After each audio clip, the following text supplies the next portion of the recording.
If I were going to run AD&D 2nd edition, I would run it like a Pokemon game. So I would come up with some reason in the world why Pokemon are being captured and enslaved, right? I would definitely try and run this game with new players who are interested in Pokemon and probably kids. I generally tend to run games with kids, so when I'm thinking of campaigns, I'm usually trying to think of something that would be interesting to a kid. I will explain the reason why I have picked AD&D 2nd edition to run this campaign in a moment, but first I'm going to go through and explain how I would build this campaign so that we could run it for at least 15 sessions, because I don't want to play just a one-shot. I'd want this to be a longer campaign. All right, the first thing I would do is I would come up with the world, right? So I would establish what the Pokemon are in this world and how they're in this world and what the system is like. I would build on the fact that there's already a lore and a history to Pokemon, and I would, if there's something that is well known about Pokemon and like the Awana tribe or whatever, I'd grab all that stuff. I would begin by starting to use ChatGPT to help me come up with those world building things, because I don't know a lot about Pokemon. And so I would get some information and come up with a world situation and why Pokemon are being trapped and enslaved. And then I would start to establish characters. These are like key NPCs, important individuals that are like either the big bad evil guys or like, faction leaders. I would come up with basically NPCs that were essential to the story, the overall thing going on in the world, okay? Then I'm gonna start building. And when I say building, what I'm gonna start doing is I'm gonna build a small town, a population of 40 or under, okay? And in this small town, I'm going to establish a few shops, things where the players are going to need to get supplies or goods or train Pokemon or breed them or something, okay? And then I'm gonna establish some NPCs, probably up to 5 NPCs, maybe more, maybe less, but a few, not too many. And those NPCs I'm gonna put in the shops, and I'm going to get some traits for them, because I wanna be able to know how to play those characters in the world. So I'm gonna get like, this guy's righteous but judgmental or whatever, right? And so I know how to play this righteous, judgmental guy. And I'm going to build those NPCs in such a way that it's easy to play them, but also easy for the players to figure out how their characters feel about those NPCs based on interactions, okay? Next thing I'm gonna build out is a small area, 1 hex radius around our town. That way I know some of the geographical setting and situation going on in the world. Okay. The third thing I'm going to do is I'm going to build out factions, probably 4. I want these factions to have some kind of extreme relationship to the world situation. Okay.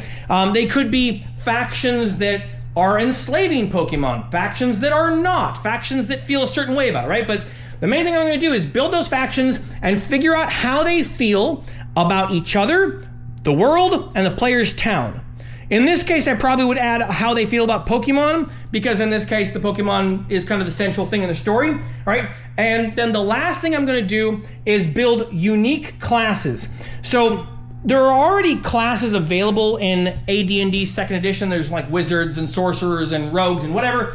But to a kid player or to someone who is new to tabletop RPGs, giving them a fighter or a wizard or a rogue doesn't really tell them how to play in the world. So I'm going to build unique classes for this game, and I'm going to do it one of 2 different ways depending on what my players are interested in playing. If my players are interested in playing as Pokemon in the world, I'm going to build a whole unique system of Pokemon classes. Obviously that seems pretty like innate, like there's electric type and grass type, and it shouldn't be too hard to do that. That's if they want to be Pokemon. If they want to be Pokemon trainers, I'm going to build a whole separate system where basically you're going to have a character, and that character is, let's say, like a wizard, right? And that wizard is going to either have access to an ice Pokemon, an electric Pokemon, or a fire Pokemon. You're going to pick this starter Pokemon, and you're going to start leveling up your relationship with this Pokemon in the game, which is going to give you, as the wizard character, extra access to stuff, okay? And once I have these unique classes built, I'm going to try and create some structures in the different AD&D 2nd edition settings that allow me to create like prestige classes. So again, this is where I'm going to use ChatGPT to help me come up with not just the classes, but also a prestige system for each class that would allow players to build into like maybe 1 or 3 different type of arc characters, right? Sorry, 1 to 3 different types. So just basically something to build into with your characters. So once again, we want that longevity. I want at least 15 games in this so we can really delve into this world of Pokemon.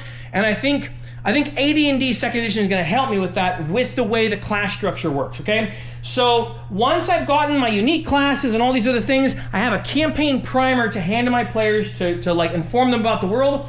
The last thing I'm going to explain is why I would use AD&D Second Edition to play this Pokemon game, okay? So I could pick other lore-light systems or other like basically engine systems, but I think AD&D Second Edition is a really good system to choose if you're trying to build something complicated. And Pokemon on their own are a pretty complicated story idea. Like there's different types that are resistant to different types and different things that evolve into different things.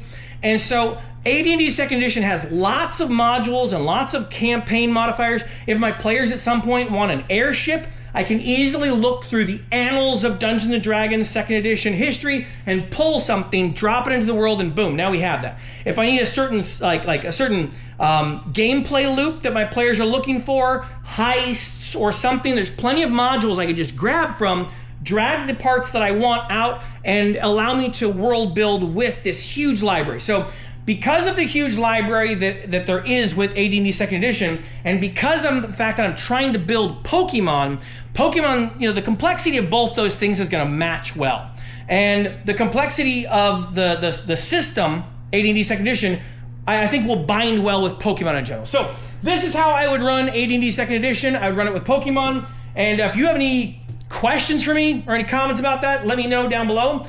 If you like this video and this like how I would run it style, also let me know. I've gotten done a couple of these, but I would be interested if there's one that you want me to do, post it down below and I will look at it and figure out how I would run it. It's Camp Agape season. Camp Agape, California is a camp for kids who have a parent incarcerated.